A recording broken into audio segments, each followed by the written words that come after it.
시청자 여러분 안녕하십니까? 이럴 땐 이런 법 윤유라입니다. 서울 가정법원에서 이혼 소송을 제기한 한 여성의 사연이 주목을 받았습니다. 결혼 후 혼인신고까지 마쳤지만 남편은 집에 잘 들어오지도 않고 또 신혼생활을 이어갈 의사가 없는 듯 행동했다고 하는데요. 간간히 집에 와서는 자신이 간질환을 앓고 있으니 돈을 달라고 하며 돈을 주지 않을 때는 폭언을 서슴지 않았다고 합니다. 그 후 잠적한 남편이 아내에게 이혼 소송 서류를 보내면서 이 사건의 전말이 밝혀졌는데요. 대체 이들 사이에는 어떤 일이 있었던 걸까요? 오늘 이럴 땐 이런 법에서 혼인과 관련한 사기에 대해서 자세히 알아보겠습니다. 자, 오늘도요 알찬 법률 상식을 알려주시기 위해서 두 분의 법률 멘토 모셨습니다. 박병규 변호사 그리고 법제처의 오지연 사무관 오셨습니다. 어서 오십시오. 네, 안녕하세요. 네. 자, 오늘은 저희가 이제 혼인빙자 사기와 관련한 그 어떤 법률에 대한 이야기를 나눠볼 텐데요.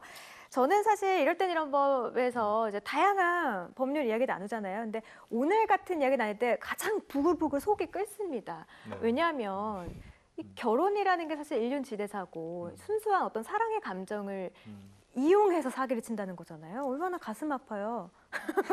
아닌가요? 두 분은 어떠세요? 법과 관련된 일을 하시는데. 네, 이건 법의 문제를 떠나서 네. 사람의 양심에, 그러니까 감정에 대한 문제이기 때문에 엄벌에 처해야 된다고 생각을 합니다만 네. 법은 조금 이렇게 다르게 생각하는 부분이 있는 것 같습니다. 네. 그렇군요. 로맨티스트신가 봐요? 아, 당연하죠. 네, 알겠습니다. 사무관님은 어떻게 생각하세요? 이게 보통 좋은 감정으로 그냥 만나서 이별을 해도 눈물 콧물 다 쏙 빼고 식음을 전폐하게 되는데 그 모든 게 이제 재물을 위해서 혹은 돈을 위해서 이렇게 했다고 생각을 하게 되면 그 배신감이 이제 엄청 나겠죠. 그렇죠. 저도 이런 사기 안 당하도록 조심하겠습니다. 조심하세요. 네. 조금 전에 제가 전해드렸던 사건입니다. 잠적한 남자가 오히려 여성이 가출을 했다 이렇게 말도 안 되는 이야기로 소송을 걸면서 모든 것이 밝혀졌는데 알고 봤더니요. 무려 7번의 이혼 전력이 있었다고 합니다. 결국에 여성은 그 혼인 무효 소송을 제기를 했다고 들었거든요. 이게 네. 결론이 어떻게 났습니까? 네, 재판 경과가 지금 2심까지, 그러니까 1심, 2심까지 진행된 걸로 알고 있는데, 예. 그러니까 처음에 1심에서는 그 남편이 적반하장격으로 부인에 대해서 이혼 소송을 제기했어요. 그거에 대해서 여자분 부인이 남편에 대해서 반서로 혼인 무효 소송을 제기했습니다. 근데 1심 재판부는 둘 다 기각을 했는데 사실 그러니까 혼인 무효하고 혼인 취소는 조금 달라요. 그러니까 취소 같은 경우에는 혼인의 의사가 있긴 했는데 그 상대방 쪽이 거짓말을 했거나 네. 그래서 기망, 소위 말하는 사기를 당해서 혼인 의사 표시를 한 경우에 취소를 할 수 있는 거고요. 네. 혼인 무효는 애초에 혼인 의사가 없는 겁니다. 그러니까 좀 차이가 있는 건데 1심 재판을 이상하는 경우에 남편이 이혼 청구한 거는 말이 안 된다. 네가 나쁜 놈인데 유책 배우자가 무슨 이혼 청구냐 기각을 시켰고 반면에 부인이 반서로 혼인 무효 청구한 거에 대해서도 그 사기당한 부분은 혹시 모르겠지만 취소 사유는 해당하지만 혼인의 의사는 있지 않았냐라고 해서 이렇게 진행이 됐었습니다. 근데 항소심 재판부에서 더 많은 사실관계를 확인해 보니까 항소심도 재판 마찬가지로 남편의 이혼 소송은 기각 취지로 판단했지만 네. 부인의 혼인 무효에 대해서 인용을 했습니다. 어. 그 취지는 뭐였냐면 그 남편이 7번의 이혼 전력이 있었고요. 네. 특히 최근에 혼인 무효 판결을 받은 게 있었습니다. 그 내용은 남편이 그 다른 여자와 결혼하고 그 결혼 취지가 실질적으로 혼인하려고 했던 게 아니라 돈을 뜯어내기 위한 목적으로. 그러니까 그 남편은 애초에 혼인의 의사가 없었던 겁니다. 그래서 그 무효 판결을 받은 걸 토대로 해서 이번 사건도 심리해 보니까 결국 남편은 혼인의 의사가 있었던 게 아니라 옛날과 마찬가지로 부인한테 돈을 뜯어내거나 등등의 나쁜 의도로 혼인한 것처럼 의사를 표시했기 때문에 네. 혼인 무효 판결이 난 겁니다. 실제로 그 가정법원에 우리나라에 1년에 1000건 정도의 혼인 무효 소송이 진행된다고 합니다. 근데 내용을 들여다보면 대부분 그 일방 당사자가 상대방의 신분증하고 도장만 가지고 있으면 혼인 신고가 가능하기 때문에 이렇게 상대방 동의 없이, 그러니까 일방적 사랑이라 할까요? 그렇게 네. 진행되는 경우가 많이 있다고 해요. 그럴 경우에는 혼인 무효다. 네, 근데 그거는 이제 소송으로 가야 되겠지만 그 판결 받기는 간단치는 않을 수 있습니다. 네. 자, 오늘 혼인빙자 간음죄에 대해서 이야기를 해보려고 하는데요. 그런데 이 혼인빙자 간음죄가 위헌 판결로 폐지가 됐다고 하던데 맞나요? 네, 맞습니다. 이제 흔히들 알고 계시는 혼인빙자 간음죄는 이제 그 일반적인 혼인빙자 사기 그 돈 문제가 개입된 거와는 무관하게 네. 이제 혼인을 하겠다고 빙자, 그러니까 거짓으로 해서 음행의 상습 없는 부녀를 속여서 가늠한 자를 처벌한 것이다. 예. 이렇게 되어 있는데요. 이게 1953년에 그러니까 형법이 맨 처음 만들어질 때 그 네. 제정 당시부터 지금 60년이 넘게 2009년 폐지될 때까지 존속을 해왔었습니다. 네.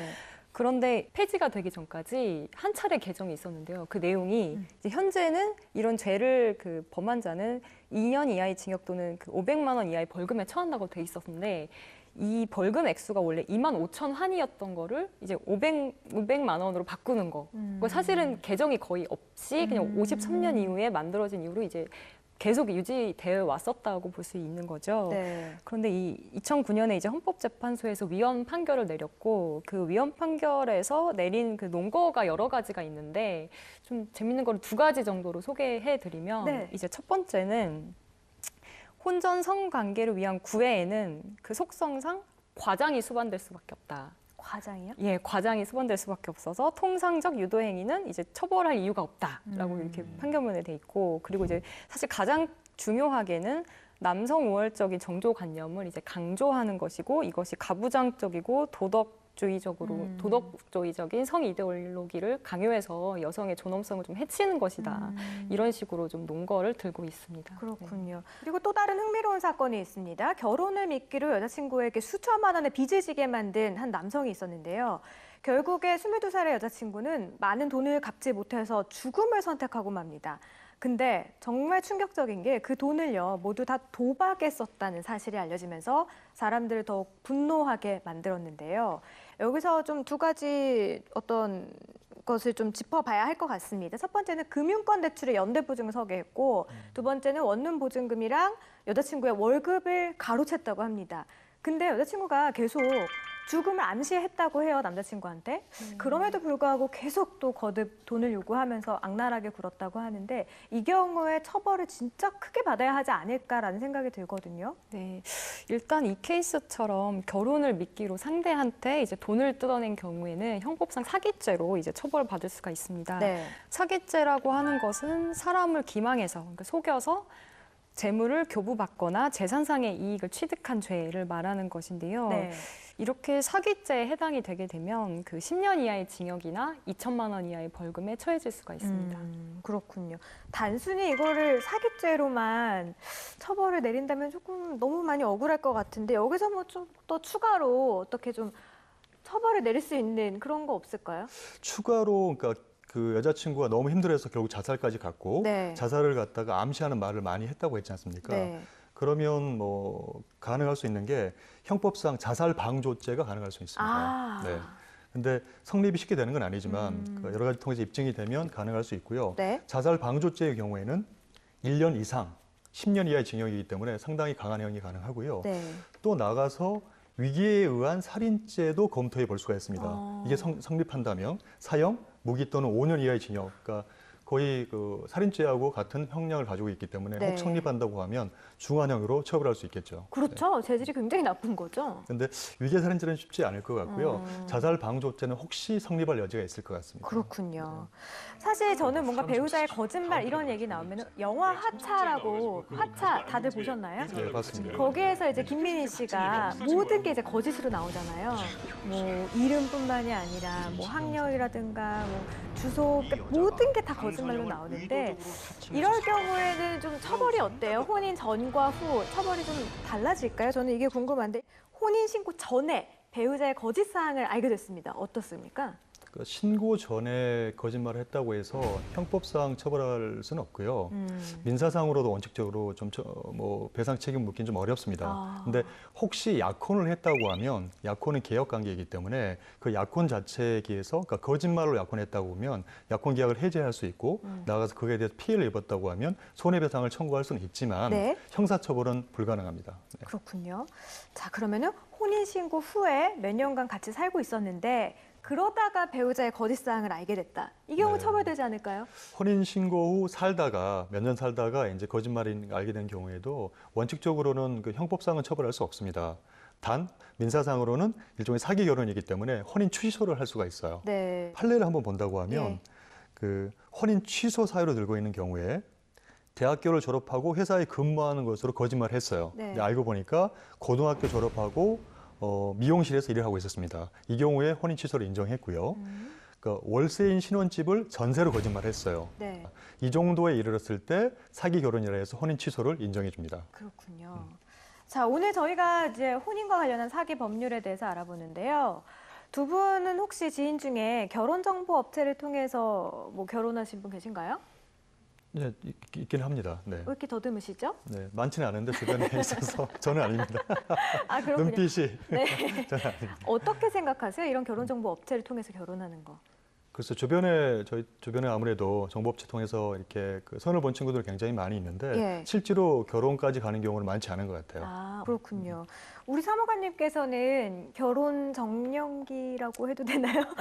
그러신 걸로 알고 있는데 결혼 정보 업체를 통해서 사람을 만나는 거에 대해서 개인적인 의견이 어떠신지 궁금해요. 뭐 저는 아직 개인적으로 뭐 이용할 생각은 없는데 네. 그래도 뭐 굳이 장점을 꼽아보자면 두 가지 정도가 있을 수 있을 것 같아요. 네. 첫 번째는 이제 주변 지인들한테 좀 구차하게 소개팅 해달라고 부탁을 안 해도 된다는 거. 괜찮네요. 구체하게. 네. 주변한테 이제 얘기하면 아유 뭐 나도 급한데 내 소개해줄 사람이 어딨냐. 내 코가 이런 석자다. 내 코가 석자다. 이런 핀잔을 들을 수가 있는데 네. 뭐 그럴 위험성이 적다는 거. 네. 두 번째는 이제 주선자랑 좀 껄끄러워질 그 가능성이 없다는 거죠. 뭐 왜 이런 사람을 소개시켜줬냐는 둥 아니면 뭐 그 사람 괜찮은데 더 만나보지 왜 안 만나냐는 둥 안 네. 만나냐는 둥 뭐 네. 이런 좀 그런 껄끄러운 관계가 좀 적지 않을까. 네, 결혼정보업체를 이용하면. 그렇군요. 그냥 내가 내 돈 내고 좋은 네네네. 사람 소개받는 당당하게 거니까. 깔끔하게 뭐 그런. 자존심도 지켜가면서 네네. 네. 그런 또 장점도 있는 것 같은데요. 그런데 문제가 최근에 이 결혼정보업체 통해서 이제 결혼하는 분들이 굉장히 많이 늘고 있는데 여기와 관련된 문제들도 진짜 많이 발생하고 있다고 들었어요. 네. 어떤 게 있을까요? 그러니까 가장 궁금한 게 이제 뭐 이성 상대방에 대한 정보의 정확성이지 않겠습니까? 네. 그리고 그 다음에 그 정보를 통해서 만났을 때 그 다음 과정은 서로 느껴보면서 이제 교제 통해서 알게 되는 건데, 예. 그러니까 정보업체에서 알았음에도 불구하고 이렇게 방조한 경우죠. 그러니까 그런 경우에는 명백히 그 결혼중개업부 관리에 관한 법률에 의해서 결혼중개업자는 이용자에게 거짓된 정보를 제공해서는 안 된다. 네. 그리고 그렇게 거짓된 정보를 제공한 경우에는 3년 이하의 징역 또는 2천만 원 이하의 벌금에 처하게 되어 있습니다. 그래서 당연히 이런 경우는 형사적 제재가 가능하고요. 예. 당연히 민사적으로는 계약 해지, 손해배상 청구는 당연히 가능합니다. 네. 근데 이제 문제는 정보업체가 몰랐던 경우죠. 그러니까 정말 그 경우도 좀 나눌 수가 있는데 정보업체가 상대방의 나름 조회를 했음에도 불구하고 알 수 없었다고 하면 네. 그러면 잘못이 없는 거겠지만 조금만 노력을 다했다면 그 상대방 당사자의 정보를 확인할 수 있었음에도 불구하고 예. 너무 부주의해서 몰랐다 하는 경우에는 형사적으로 처벌되지는 않습니다. 그럼 민사적으로는 계약 해지와 손해배상 청구가 가능합니다. 그렇군요. 결혼정보업체에서는 뭔가 사람을 가입을 시킬 때 최소한 뭔가 회원의 이력이 진짜인지 아닌지 이런 거를 확인할 의무가 저는 있어야 한다고 생각이 드는데 이거는 어때요? 의무가 있습니다. 그러니까 그건 당연히 이제 계약 관계에서 도출되는 신의칙상 주요 의무이긴 한데요. 네. 정보업체가 뭐랄까 국가정보원이나 그런 것 같이 공권력을 가진 기관이 아니기 때문에 예. 확인할 수 있는 건 한계는 있습니다. 그렇지만 일반 상식선에서 최선의 노력을 다해서 확인했다고 하면 설사 그 정보가 거짓이 하더라도 그 책임을 물을 수는 없는 거겠죠. 네. 사실 뭐 많은 분들이 일생에서 가장 이제 중요한 사람을 만나는 가장 중요한 결혼, 평생의 반려자를 선택하기 위해서 고심 끝에 아주 큰 금액을 내고 결정한 일일 텐데 이걸 돈도 돈대로 나가고 마음도 마음대로 다치고 이런 피해가 좀 나오지 않았으면 좋겠네요. 물론 모든 결혼 업체가 그런 거는 아니고요. 정말 좋은 마음으로 성실하게 정직하게 또 이런 만남을 주선해주는 결혼 업체들도 있는데요. 하지만 또 일부 좀 나쁜 업체들 피해를 좀 막기 위한 방법이 있을까요? 네, 일단은 그 결혼중개업의 관리에 관한 법률에 따라서 네. 그 결혼중개업을 하려는 사람은 일단 신고를 시장수구청장한테 해야 됩니다. 그래서 신고를 할 때에는 국내 결혼중개업 신고서 그리고 정관 그리고 이 외에도 보증보험에 가입했다는 것을 증명할 수 있는 서류를 제출해야 됩니다. 네. 이게 어떤 말이냐면 그 이용자의 피해 보상을 확실하게 하기 위해서 그 업체로 하여금 보증보험에 가입을 의무화하도록 한 것인데요. 네.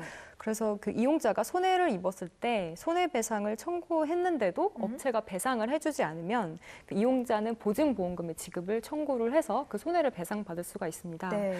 그래서 혹시나 이 결혼정보업체를 이용하지 신고하시게 되면 예. 그 해당 관할 지자체에 문의를 하셔가지고 이 업체가 그 신고가 된 업체인지를 확인하시면 네. 그 신고를 하기 위해서는 당연히 보증보험 가입 그 서류를 제출해야 되기 때문에 그 신고 의무를 통해서 그 가입 여부도 확인하실 수가 있습니다. 주변에 뭐 구청이라든가 네, 이런 맞습니다. 곳에 찾아가면 되겠군요.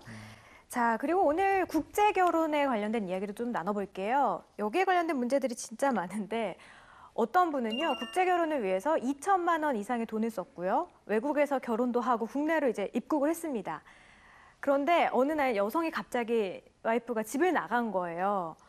그분은 이렇게 도망간 여성을 어떻게 잡기 위한 노력을 할 수 있는 게 출입국 관리사무소에 가출 신고를 한다는 거. 그거 한 네. 가지밖에 없다고 하더라고요. 이거는 어때요? 전 진짜 그래요? 할 수 있는 일이 없는 거예요? 그거밖에? 현행 제도상은 실질적으로 그러니까 MC님 말처럼 그 출입국 관리사무소에 가출 신고하는 것 외에는 방법이 없습니다. 그 이유가 그러니까 만약에 남편이 그러니까 뭐 그 외국인 그 부인한테서 가출을 하긴 했는데 남편은 그 부인이 이런 식으로 뭐 사기적 결혼을 하고 가출을 했다라고 네. 이렇게 말을 할 수 있겠지만 실질은 사기 결혼인지 아니면 오히려 남편의 학대 때문에 어쩔 수 없는 피신인지 확인이 안 됩니다. 네. 그런 절차가 아직 미비되어 있기 때문에 지금 현행법상으로는 가출 신고를 할 수밖에 없고요.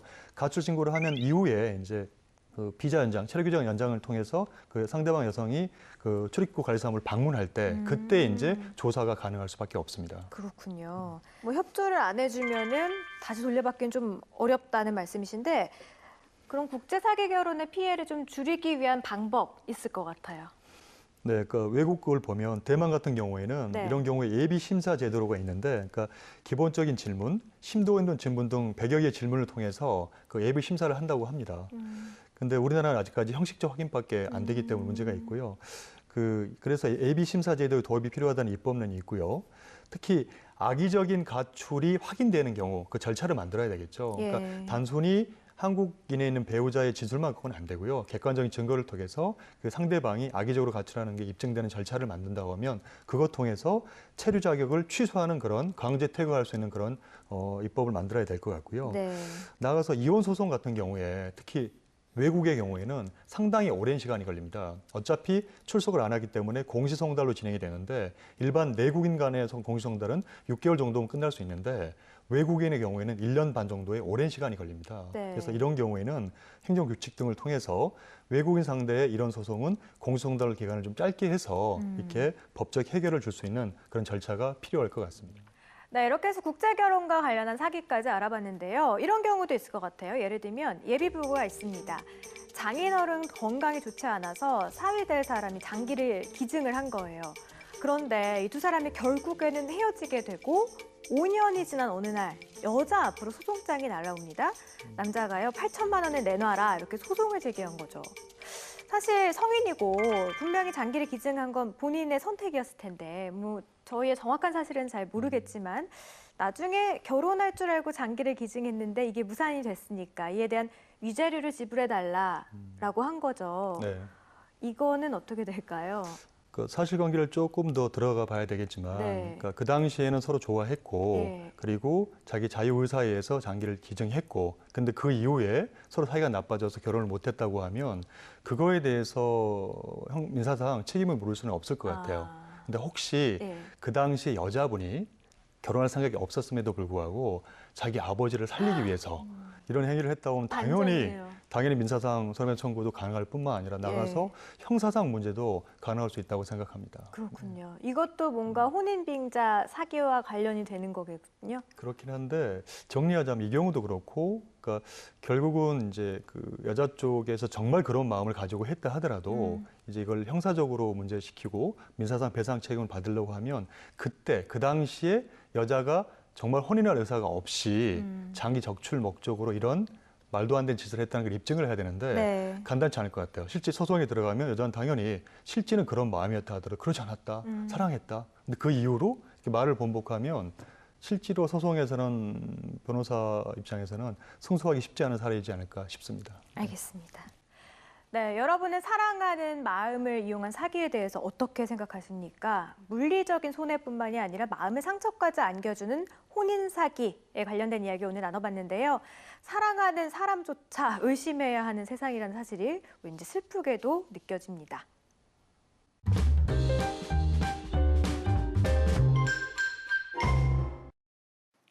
오늘은 혼인사기와 관련한 법률에 대해서 알아봤습니다. 최근 사람들은 잘못을 하면 사과보다는 그 잘못을 어떻게 해결하면 될지 방법을 제시하는 경우가 많죠. 그런데 죄에 합당한 처벌을 받는 것도 물론 중요하지만 그보다도 잘못을 반성하고 또 타인에게 준 상처에 미안해하는 마음이 더 중요하다는 것을 우리 사회가 잊지 않았으면 좋겠습니다. 자, 오늘도 알찬 정보 주신 두 분 고맙습니다. 네, 수고하셨습니다. 혹시 법적 도움이 필요하신 분들, 다양한 생활 법률이 궁금하신 분들은요, 아래 주소로 질문 나가고 있습니다. 이럴 땐 이런 법에서 저희가 방송에서 소개를 해드릴게요. 많은 참여 부탁드립니다. 대한민국 국민 모두가 행복해지는 그날까지 법에 대한 모든 궁금증을 풀어드립니다. 재밌고 유익한 법과 함께라면 이럴 땐 이런 법!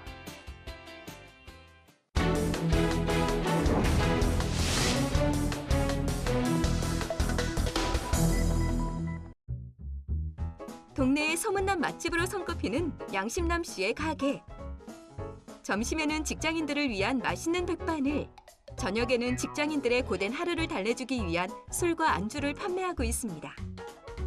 오늘도 아침 해가 뜨자마자 양심남 씨는 점심 손님을 위해 부지런히 청소하고 있습니다. 아유, 내가 좋은 재료를 쓰는 것 같다고 말했던 음식점이 바로 여기야. 아, 네가 양심적인 식당이라고 했던 곳이구나. 어서 오세요. 아, 예. 그렇게 점심 장사가 눈 깜짝할 새에 끝이 나고 벌써 저녁 장사 준비를 해야 합니다. 냉장고에는 술을 채우고 혹시 안주 메뉴에 부족한 재료는 없는지 꼼꼼하게 체크하는 양심남 씨. 안녕하세요, 사장님. 그래, 왔구나. 공부는 열심히 하고 온 거야? 예, 근데 얘는 매일 학교에서 잠만 자요. 그러면 안 되지. 여기서 아르바이트 하는 게 많이 고단한가 보구나. 아니에요. 전 주방에서 일하니까 더 편해요. 그래? 그러면 다행이구나. 홀에서 일하는 건 어때? 힘들지는 않고? 네, 저희도 힘들거나 하진 않아요. 낮에는 학교에서 공부하고 저녁에는 이 식당에서 7시에서 11시까지 시간제 아르바이트를 하고 있는 3명의 고등학생. 양심남 씨는 이들의 모습이 기특해서 아들처럼 유독 더 친절하게 대해줍니다. 그러던 어느 날 양심남 씨의 가게로 우편물 하나가 배달되는데요.